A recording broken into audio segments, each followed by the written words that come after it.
প্রতিবারই আইফোন রিলিজের আগে সারা পৃথিবীতে একটা উন্মাদনার সৃষ্টি হয় স্মার্টফোন লাভারদের মধ্যে, এবং এইটা বছরের পর বছর ধরে আমরা দেখতেছি। এবং এই উন্মাদনার সঙ্গে পৃথিবীর অন্য কোনো স্মার্টফোন ব্র্যান্ডের রিলিজের উন্মাদনার কোনো মিল নাই ভাই, মানে ন্যূনতম কোনো কানেকশনও নাই। তার কারণ হচ্ছে, খেয়াল করে দেখেন, আইফোন রিলিজের আগে অনেকে হয়তো শুনেছেন যে শোরুমের সামনে আগের রাত থেকেই মানুষ লাইন দিয়ে দাঁড়িয়ে থাকে। পরের দিন অ্যাপল স্টোর যখন খুলবে তখন তারা যেন আগে ফোনটা কিনতে পারে। এই জিনিসটা আমি নিজে চোখে দেখে আসছি। আমি কয়েক বছর আগে যখন সিঙ্গাপুরে গিয়েছিলাম, অন্য কোনো ব্র্যান্ডের ফোন রিলিজের আগে কিন্তু কখনো এই জিনিসটা দেখা যায় না। এই যে একটা ট্রেন্ড, এই যে একটা উন্মাদনা, এটা অ্যাপল নিজেই তৈরি করতে পেরেছে আর কি। তাদের ব্র্যান্ড ভ্যালু এমন একটা জায়গায় গিয়ে পৌঁছেছে। এমনি তাদের ফোন আসলে অত ভালো কিনা এইটা বিতর্কের বিষয়, কারণ অনেকেই বলেন যে হ্যাঁ আইফোন অনেক ভালো, আবার অনেকে বলেন যে না, এখন অ্যান্ড্রয়েড ফোনও কিন্তু অনেক পাওয়ারফুল হচ্ছে। এনিওয়ে, অ্যান্ড্রয়েড ভালো নাকি আইফোন, আমরা আজকে ওই তর্কে যাব না। আমাদের হাতে অলরেডি অনেক আগে চলে এসেছে আইফোন 17 প্রো ম্যাক্স, এবং ইনিশিয়াল ইমপ্রেশন আপনারা দেখেছেন আমাদের চ্যানেলে। আজকে আমরা চেষ্টা করব এই ফোনের ইনডেপথ ফুল রিভিউ আপনাদের সঙ্গে শেয়ার করার, এবং আমাদের কাছে কেমন লাগলো। আইফোন ব্যবহারকারী যারা আছেন তাদের আসলে রিভিউ লাগে না, আসলে তারা এই ফোন কিনবে নি। আমি যাই বলি না কেন, বা আমরা যাই বলার চেষ্টা করি না কেন, যারা আইফোন কেনেন তারা কিনবে নি। হ্যাঁ, এই জন্য আমি প্রায় বলি যে আইফোন ব্যবহারকারীদের জন্য রিভিউ লাগে না। এনিওয়ে, যেহেতু আমাদের বিভিন্ন ব্র্যান্ডের ফোন নিয়ে কাজ করতে হয়, অবশ্যই আমাদের মতামত অনেকে শোনেন, জানেন, অনেকে ফোনের রিভিউ দেখেন, ফোন কিনেন না, তারপরেও আমি এই কাজটা করি প্রায়ই। মানে শুধু রিভিউ দেখে যাই ভাই, কোনোদিন কেনার সৌভাগ্য হয় না। অনেক জিনিসেরই আছে এরকম, শুধু ফোন না। সো কেমন হলো আইফোন 17 প্রো ম্যাক্স? আজকের ভিডিওতে আপনাদেরকে একটু খুঁটিনাটি সমস্ত তথ্য দিয়ে বোঝানোর চেষ্টা করব। আমাদের ফোকাস হবে যে আইফোনের আগের ভেরিয়েন্টের সঙ্গে এবারেরটার পার্থক্য কেমন, এবং আজকাল মার্কেটে তো অনেক পাওয়ারফুল অ্যান্ড্রয়েড ফোন পাওয়া যাচ্ছে, সেইগুলোর সঙ্গে আইফোনের শক্তির তারতম্য কোথায়, বিশেষ করে ক্যামেরাতে। কারণ আইফোন কিন্তু মোটামুটি সবার মধ্যে ইন জেনারেল একটা ধারণা আছে যে আইফোনের ক্যামেরা অনেক ভালো। সেই অনেক ভালো কি এখন আর আছে? আমরা সেটাই খুঁজে দেখার চেষ্টা করব। ডিজাইনটা নিয়ে অবশ্যই একটু আলাপ করা দরকার, কারণ এইটা নিয়ে অনেক সমালোচনা হচ্ছে আজকাল। বিশেষ করে এই যে ক্যামেরা বাম্পের জায়গাটাতে তারা যে চেঞ্জেস নিয়ে আসছে, এইটাকে অনেকে বলতেছে বাটখারা টাইপের, অনেকে বলতেছে শাওমিকে কপি করছে, আবার অনেকে বলতেছে না খারাপ না, ভালোই লাগতেছে। এবারে সিগনেচার কালার হচ্ছে অরেঞ্জ। আইফোন প্রত্যেকবারই এক একটা সিগনেচার কালার বের করে, এবারটা তারা একটু ব্যতিক্রমী কালার প্রেজেন্ট করার চেষ্টা করেছে। তবে এইটা যে অনেক ভালো লেগেছে আমার কাছে সেইটা না। বিশেষ করে পেছনে তারা কন্ট্রাস্টে একটা পার্ট রেখেছে গ্লাসের। এইটা যদি সিমিলার কালার হতো তাহলে আমার মনে হয় বেশ ভালোই হতো, but to be very honest আমার কাছে এটা ভালো লাগেনি। আরেকটা ব্যাপার হচ্ছে তারা এবার অ্যালুমিনিয়াম ব্যবহার করেছে। এইটাও একটা কন্ট্রোভার্সিয়াল ব্যাপার, কারণ অনেকের কালার কিন্তু উঠে যাচ্ছে, মানে ফোন কিনতে না কিনতে এই রং উঠে যাচ্ছে। সো এটার ভবিষ্যৎ কি হবে, অ্যাপল এটা কন্টিনিউ করবে কিনা, I don't know, but for me this is a bad decision. Apple তাদের বিগত অনেক মডেলে কিন্তু সেম ক্যামেরা বাম্প রেখেছিল। আইফোন 11 প্রো থেকে 16 প্রো পর্যন্ত কিন্তু একই ছিল। তবে এবার তারা একটু পরিবর্তন এনেছে, মানে ক্যামেরা পজিশন ঠিক রেখে বামটা শুধু টেনে একটু ডান দিকে দিয়েছে আর কি। বিল্ড কোয়ালিটিতেও কিন্তু বেশ পরিবর্তন করেছে অ্যাপল। যেটা বললাম যে অ্যালুমিনিয়াম ইউনিবডি ডিজাইন তারা এবার করেছে। টাইটানিয়ামটা অ্যালুমিনিয়াম থেকে অনেক স্ট্রং আর এক্সপেন্সিভ ছিল, কিন্তু অ্যালুমিনিয়াম দেওয়ার মেইন রিজন হচ্ছে অ্যালুমিনিয়ামের যে থার্মাল কন্ডাক্টিভিটি বা হিট ম্যানেজমেন্ট, সেটা টাইটানিয়ামের তুলনায় অনেক ভালো, যেটা ব্যাটারি এবং প্রসেসরের জন্য খুবই উপকারী। ফোনটার থিকনেস হচ্ছে 8.75 মিলিমিটার আর ওয়েট 247 গ্রামের আশেপাশে। অবশ্য এটা প্রো ম্যাক্স ভেরিয়েন্টে, সুতরাং এটার ওজন বেশি হবে, সাইজ বড়, এটা জেনেই সবাই কিনবেন আর কি। যাদের আরেকটু হ্যান্ডি ফোন দরকার তাদের আলটিমেট চয়েস হচ্ছে এইটার প্রো ভেরিয়েন্ট। ফোনটাতে IP68 রেটিং রয়েছে, মানে 6 মিটার পানির নিচে 30 মিনিট পর্যন্ত টিকে থাকতে পারবে। আর এর যে প্রিমিয়াম ফিল আর ডিউরেবিলিটি, সেটা আগের থেকে নোটিসেবলি চেঞ্জেস এসেছে, সেটা দেখে বোঝা যাচ্ছে। 3টা কালার অপশন থাকছে, সিলভার, কসমিক অরেঞ্জ আর ডিপ ব্লু। এবারের বেস ভেরিয়েন্ট শুরু হয়েছে 256 জিবি থেকে, এবং 2 টেরাবাইটের অপশন রয়েছে এবার। আচ্ছা, এই অরেঞ্জ কালারটা কেমন লাগলো আপনাদের কাছে? আমার কাছে কিছুটা ফাঙ্কি মনে হয়েছে আর কি। আর এটা এমনই একটা কালার, এই কালারের ফোন বাজারে খুব একটা নাই, এবং শোনা যাচ্ছে যে স্যামসাংও নাকি এরকম কালারের ফোন আনবে আর কি। সো ব্যাপারটা কেমন হচ্ছে আমি জানি না। অরেঞ্জ কালারটা পার্সোনালি আমার অত বেশি ভালো লাগে না, বিশেষ করে মানে ফোনের ক্ষেত্রে আর কি। অন্য অনেক কিছু ভালো লাগে, ফোনের ক্ষেত্রে অরেঞ্জ কালারটা কেমন জানি চোখে লাগে। আমার মতামত দিলাম, আপনার কেমন লাগলো একটু কমেন্টে জানান।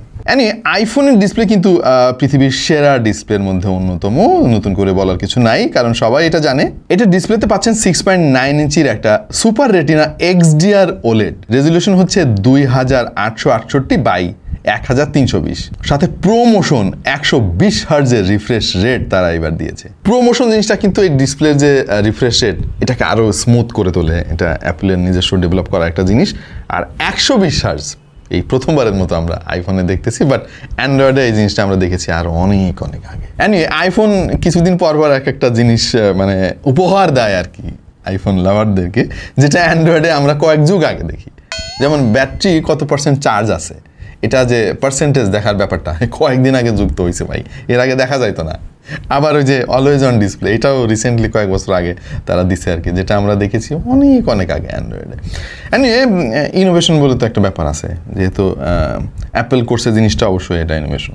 ডিসপ্লেটা ভাই সেরার সেরা, এটা নিয়ে কোনো তর্ক নাই। এটা পিপিআই হচ্ছে 460 এবং কন্ট্রাস্ট রেশিও 2:1, মানে এর চাইতে বেটার ডিসপ্লে মার্কেটে কিন্তু খুব একটা নাই। Pick brightness 3000 nits. Pick brightness আমরা দেখেছি অনেক অ্যান্ড্রয়েড ফোনের ডিসপ্লেতে, আমরা 6000 7000 পর্যন্ত পিক ব্রাইটনেস দেখেছি, কিন্তু এই জিনিসটাকে আমার কিছুটা নাম্বার গেম মনে হয়। হ্যাঁ, আইফোনের যে এবারের ডিসপ্লে এটা অনেক ভিভিড, অনেক কালারফুল এবং অনেক ব্রাইট। আমার কোনো কমপ্লেন নেই যে অ্যান্ড্রয়েডের ডিসপ্লের তুলনায় এটার পিক ব্রাইটনেস কম, কারণ ভাই আমার এর চাইতে বেশি লাগে না। আমি ডিরেক্ট সানলাইটও ব্যবহার করে দেখেছি, এটা যথেষ্ট ব্রাইট এবং ভিভিড পিকচার কোয়ালিটি প্রোভাইড করতে পারে। এটার কালার যেমন ভাইব্রেন্ট তেমন কন্ট্রাস্টি, আর কালার অ্যাকুরেসি খুবই ভালো। নেটফ্লিক্সে মুভি দেখা হোক বা যে কোনো এইচডিআর কন্টেন্ট অথবা ইউটিউবে কোনো ভিডিও, এই ডিসপ্লে আপনাকে স্যাটিসফাই করবে। আর এই ডিসপ্লেতে ওলিওফোবিক কোটিং আছে, মানে অয়েলি ফিঙ্গারপ্রিন্ট দিয়েও কিন্তু আপনি এই ফোনটা ইজিলি অপারেট করতে পারবেন। প্রোটেকশন হিসেবে রয়েছে সিরামিক শিল্ড 2 গ্লাস।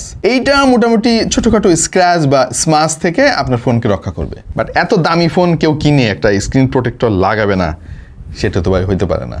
আমি জানি আপনারা লাগাবেন, যে কোটিংই থাকুক না কেন। এবারের আইফোনে যতগুলো চেঞ্জ এসেছে তার মধ্যে অন্যতম মানে সেরা চেঞ্জ আমার কাছে লেগেছে তাদের A19 Pro চিপসেট। এই চিপসেটটা হচ্ছে 3 ন্যানোমিটার আর্কিটেকচারে তৈরি করা এবং এতে N3P টেকনোলজি রয়েছে। দুইটা পারফরমেন্স কোর আছে যার ক্লক স্পিড হচ্ছে 4.26 GHz, আর 4টা এফিসিয়েন্সি কোর আছে, সর্বোচ্চ ক্লক স্পিড হচ্ছে 2.6 GHz। এখন খেয়াল করে দেখেন, গোটা দুনিয়ার সমস্ত স্মার্টফোন 8টা কোর, অ্যাপেল 6টা কোর। ইভেন শাওমি তাদের নিজস্ব যে চিপসেট তৈরি করছে ভাই, ওইটাতে কিন্তু ডেকা কোর মানে 10টা কোর আছে। এখন সামনে হয়তো কোরের সংখ্যা বাড়বে, বাট আইফোন এখনো পর্যন্ত তাদের 6 কোরের মধ্যেই আছে। বাই দ্য ওয়ে, পারফরমেন্সের জন্য রয়েছে 16 মেগাবাইট L2 ক্যাশ, আর এফিসিয়েন্সি কোরের জন্য 6 মেগাবাইট L2 ক্যাশ রয়েছে, আর এতে 32 মেগাবাইট SLC বা সিস্টেম লেভেল ক্যাশ রয়েছে। এইটা কিন্তু মূলত একটা ম্যাজিক করে ফেলে আর কি, আইফোনের যে এফিসিয়েন্সি এটা অনেক অনেক বাড়িয়ে দেয়। 6 কোরের জিপিইউ তারা ব্যবহার করেছে এই চিপসেটে, যেটার বেস ফ্রিকোয়েন্সি হচ্ছে 1620 মেগাহার্টজ। আর এই 6 কোরের যে জিপিইউ, এইটাই হচ্ছে আইফোনের যে গ্রাফিক্সের ম্যাজিক ভাই।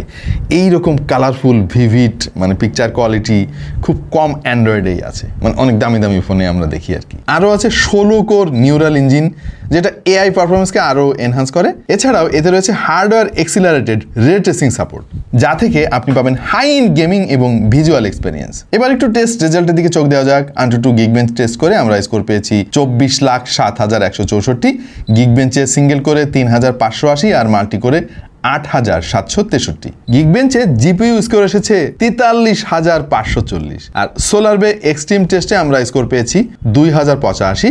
ওয়াইল্ড লাইফ এক্সট্রিম স্ট্রেস টেস্টে স্কোর এসেছে 5,690।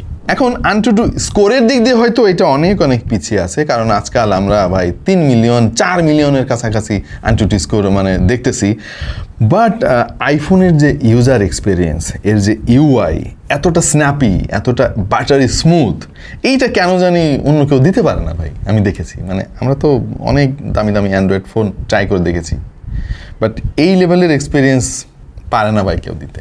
এই একটা জায়গায় আইফোন এমন একটা লেভেলে চলে গেছে, এইটা নিয়ে কোনো তর্ক নাই ভাই। আর iOS নিয়ে আসলে বলার মতো কিছু নাই ভাই, এইটা পৃথিবীর সবচাইতে ক্লিন একটা অপারেটিং সিস্টেম।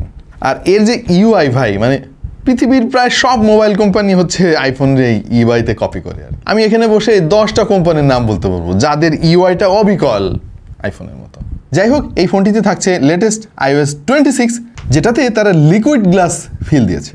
এনিওয়ে, এইটা অনেকের কাছে ভালো লাগতে পারে, আবার নাও লাগতে পারে। আমার পার্সোনালি বেশ ভালো লেগেছে। ইউআইটা খুবই ফ্লুইড, খুবই ক্লিন এবং খুবই রেসপন্সিভ। আর পারফরমেন্স নিয়ে আসলে বলার কিছুই নাই নতুন করে, কারণ সবাই মোটামুটি জানেন যে আইফোনের পারফরমেন্স কেমন। App opening, closing, app switching ছিল মানে খুবই চমৎকার। আমরা প্রচুর অ্যাপ একই সঙ্গে রান করেছি, Facebook Messenger, WhatsApp, Instagram, even heavy memory consume করা স্ন্যাপচ্যাটেও কোনো স্ল্যাটার বা স্লোলেস পাই নাই। লং সেশন ভিডিও এডিটিং হোক বা হেভি মাল্টিটাস্কিং সব কিছুই ছিল বাটারি স্মুথ। এখন যারা একটু ফোন ব্যবহার করেন আর কি, তারা তো হিটিং ইস্যু পাবেন না, এটা সত্যি। বাট আমরা হিটিং ইস্যু আছে কিনা টেস্ট করার জন্য লম্বা সময় ধরে ফোনটা ব্যবহার করার চেষ্টা করেছি, টেমিং করেছি। হিট হয়, মডারেট হিট হয়। আমরা আমাদের থার্মাল ক্যামেরা দিয়েও ট্রাই করে দেখেছি যে এটার হিট জেনারেট কেমন হচ্ছে, তবে আমাদের কাছে ওয়ারিড হওয়ার মতো তেমন কিছু মনে হয় নাই। আরেকটা ব্যাপার হচ্ছে যে খুব দ্রুত ঠান্ডা হয়ে যায়। এর ভেতরে ভেপার কুলিং যে চেম্বারটা রয়েছে সেটা বেশ ভালোই কাজ করছে, বোঝাই যাচ্ছে। দেখেন, কাগজে কলমে কিন্তু অ্যান্ড্রয়েড ফোনের স্কোর অনেক বেশি, শুরুতে পারফরমেন্স অনেক ভালো থাকে, মানে আইফোন লেভেলের পারফরমেন্স দেয় কিন্তু অনেক ফোনে। যেমন আমার 15 আলট্রা, এটা কিন্তু ফ্ল্যাগশিপ লেভেলের চিপসেট আছে এতে। শুরুতে অনেক স্ন্যাপি থাকে এবং খুবই ফ্লুইড থাকে, ধীরে ধীরে পারফরমেন্স ড্রপ করতে থাকে। আইফোনে যেটা হয়, মানে যে পারফরমেন্সটা আপনি পাচ্ছেন ফোন কেনার সাথে সাথে, ওইটা 2 বছর 3 বছর 4-5 বছর পরেও দেখবেন যে একই রকম আছে। সো আইফোনের বিভিন্ন জিনিস নিয়ে তর্ক থাকতে পারে, ছবি কেমন, ভালো কি খারাপ, ব্যাটারি ব্যাকআপ কেমন, কিন্তু পারফরমেন্স নিয়ে কোনো কথা হবে না ভাই, সেরা। ভাই Apple A19 Pro chipset, latest প্রসেসরের মধ্যে একটা, গেমিং তো করাই লাগে। এখনকার দিনের মোটামুটি সব পপুলার গেম আমরা ট্রাই করেছি ফোনে, যেমন PUBG, delta force, call of duty, Genshin impact এবং অ্যাসফল্ট 9 ইত্যাদি। গেমিং এক্সপিরিয়েন্স ছিল ভাই অস্থির লেভেলের। বেশিরভাগ গেমেই আমরা 60 থেকে 120 FPS পাচ্ছিলাম। ডেল্টা ফোর্স, পাবজি এবং call of duty consistently 90 to 120 FPS দিচ্ছিল, এবং সবগুলো গেম কিন্তু হাই গ্রাফিক্স দেওয়ার পরেও গেম প্লে খুবই স্মুথ ছিল। লং সেশন গেমিং করলে হিট জেনারেট করে, এটা সত্যি, তবে খুব দ্রুত ঠান্ডাও হয়ে যায়। ক্যামেরাতে বেশ ভালোই জাম্প করেছে এবার আইফোন, এটা বলতেই হবে, কারণ হচ্ছে পেছনে তারা প্রোফিউশন ক্যামেরা ইউজ করেছে, 3টাই 48 মেগাপিক্সেলের। এর মধ্যে একটা মেইন সেন্সর, একটা আলট্রা ওয়াইড, আর একটা হচ্ছে টেলিফটো লেন্স। এই টেলিফটো লেন্স দিয়ে সর্বোচ্চ 4x পর্যন্ত আপনি অপটিক্যাল জুম করতে পারবেন। সামনে 18 মেগাপিক্সেলের একটা true depth centre stage lens, যেটা আগে 12 মেগাপিক্সেলে আসলে লিমিটেড ছিল। ওইটা ব্যাপার না, আপগ্রেড তো হবেই, বাট যে ব্যাপারটা আমার কাছে খুব ভালো লাগছে সেটা হচ্ছে সেন্টার স্টেজ টেকনোলজিটা। এই জিনিসটা অন্য কারোর মাথায় কেন আসলো না আমি জানি না, খুবই দরকারি ভাই। ধরেন আপনি ল্যান্ডস্কেপ সেলফি তুলবেন আর কি, এভাবে ধরতে হতো, আর যখন পোর্ট্রেট নিতেন তখন এভাবে ধরতে হতো। এখন আপনি এভাবেই ল্যান্ডস্কেপ ছবি নিতে পারবেন, মানে ক্যামেরা এভাবে ঘোরানো লাগবে না। এই জিনিসটা মূলত সম্ভব হয়েছে, তারা যে সেন্সরটা এখানে ইউজ করছে ওটা স্কোয়ার শেপের, মানে চারিদিকে একই রকম আর কি। ছবির কোয়ালিটি নিয়ে আসলে নতুন করে বলার কিছু নাই। আইফোনের একটা নিজস্ব সিগনেচার রয়েছে, এই ফোনেও সেটা দেখা আপনি পাবেন। প্রচুর ডিটেল পেয়ে যাবেন, dynamic range, one of the best in the world. বেশিরভাগ ছবি কিন্তু সোশ্যাল মিডিয়ার জন্য রেডি। মানে ভাই আইফোনের ছবি নিয়ে আর কি বলবো, আর নতুন করে তেমন কিছু বলার নাই। তবে একটা ব্যাপার বলার আছে, সেটা হচ্ছে এখন কিন্তু আইফোনের ছবি আর মানে পৃথিবীর সেরা ছবি নাই, ওটা কিন্তু চেঞ্জ হয়ে গেছে। এবং এই খেলাটা চেঞ্জ করে দিছে মূলত ভিভো ভাই। মানে ভিভো ফোন নিয়ে আমাদের অনেকের মধ্যে একটু কেমন জানি আছে আর কি, চিন্তাভাবনা আছে যে ভিভো এটা আবার কেমন ফোন বানায়। কিন্তু তারা ক্যামেরাতে যে খেলা দেখিয়েছে ভাই রে ভাই, মানে মাথা নষ্ট। মানে আমি শুধুমাত্র ছবি তোলার জন্য ভাই ভিভো X200 আলট্রা ফোনটা কিনছি, চিন্তা করে দেখেন। চলেন আপনাদেরকে একটু স্যাম্পল দেখায়, তাহলে বুঝতে পারবেন। আমাদের পার্কে বসে থাকা বিড়ালের এই ছবিটার দিকে খেয়াল করে দেখেন ভাই রে ভাই, কি শরমের ব্যাপার। বিড়ালের যে গোপগুলা পুরাই গায়েব করে দিছে ভাই আইফোন, অথচ ভিভো দেখেন এখানে প্রত্যেকটা ডিটেল এত সুন্দর করে ধরে রেখেছে, যেটা আনডাউটেডলি আউটস্ট্যান্ডিং। সো এইরকম বেশিরভাগ ছবিতে কিন্তু আইফোন অনেক গন্ডগোল করে ফেলে।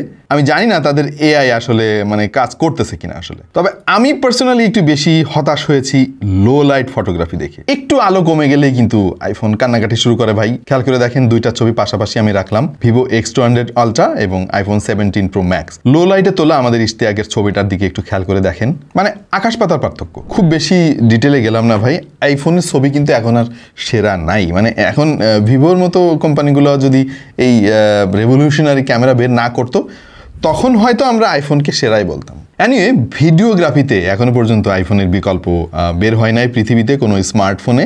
ইনফ্যাক্ট আমরা শুধুমাত্র টুকটাক কিছু ভিডিও করার জন্য একটা আইফোন ইউজ করি আর কি। এটার মধ্যে কোনো সিম কার্ডও নাই, 15 Pro Max। এটা আমরা রেখেই দিই, যখন ভিডিও করা লাগে আমরা ভিডিও করে আবার রেখে দিই। এই ফোন দিয়ে আপনি ProRes লক 2-তে রেকর্ড করতে পারবেন, 4K 60 FPS এ HDR ভিডিও রেকর্ড করতে পারবেন। যদিও লো লাইটে ভিডিওর পারফরমেন্স অতটা ভালো না যেমনটা আইফোন ক্লেম করতেছে, বাট এটা আসলে তার তারপরেও সেরা পৃথিবীর। আজকাল ফোন কোম্পানির মধ্যে ব্যাটারি ক্যাপাসিটি নিয়ে কিন্তু একটা প্রতিযোগিতা শুরু হয়ে গিয়েছে। রিয়েলমি অলরেডি ঘোষণা দিছে 15,000 mAh এর ফোন নিয়ে আসার জন্য। সামনে হয়তো আমরা 20,000 mAhও দেখতে পারবো। আর আইফোন এখনও আটকে আছে 4800 mAh। আমাদেরটা গ্লোবাল ভেরিয়েন্ট, মানে ইসিম আর ফিজিক্যাল সিমের একটা কম্বিনেশন। আর যেটা শুধুমাত্র ইসিম ইউএস ভেরিয়েন্ট, ওইটার ব্যাটারি ক্যাপাসিটি আবার 5000-এর চাইতে বেশি। এই ব্যাটারি নিয়ে আমার পার্সোনাল অবজারভেশন হচ্ছে যে ভাই, অ্যান্ড্রয়েডে এত বেশি বেশি ব্যাটারি ক্যাপাসিটি দিলেও এই 4800 mAh এর সঙ্গে আবার পারে না সেগুলো। কারণ শুধুমাত্র ক্যাপাসিটি দিলে হয় না ভাই, এফিসিয়েন্সির একটা ব্যাপার আছে। আপনার ইউআইটা কেমন অপটিমাইজড, হার্ডওয়্যারের সঙ্গে কী পরিমাণে ব্যাটারি কনজিউম করতেছে সে, এটাও গুরুত্বপূর্ণ একটা ফ্যাক্টর। 25 ওয়াটের ওয়্যারলেস চার্জিং সুবিধা তো রয়েছে আইফোনে। আর সুখবর হচ্ছে ভাই, 40 ওয়াটের ফাস্ট চার্জিং সাপোর্ট এখন পাচ্ছেন। দুঃখের খবর ওই একটাই, বক্সের মধ্যে কোনো চার্জার নাই, আপনার কিনে নিতে হবে এক্সট্রা। ওয়াইফাই 7 পেয়ে যাবেন আইফোনে, এটা একটা ভালো ব্যাপার।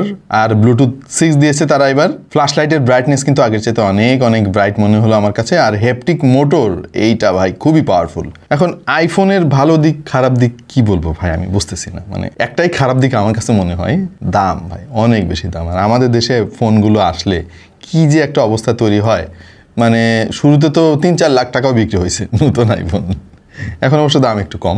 বাই দ্য ওয়ে, ধন্যবাদ জানাই আমাদের আজকের স্পন্সর রিও ইন্টারন্যাশনালকে। তারাই সবার আগে আমাদের কাছে এই ফোনটা পৌঁছে দিয়েছে। আর তাদের কাছে সর্বনিম্ন মূল্যে আপনি পাবেন, বিভিন্ন ভেরিয়েন্টের ফোনই তাদের কাছে রয়েছে।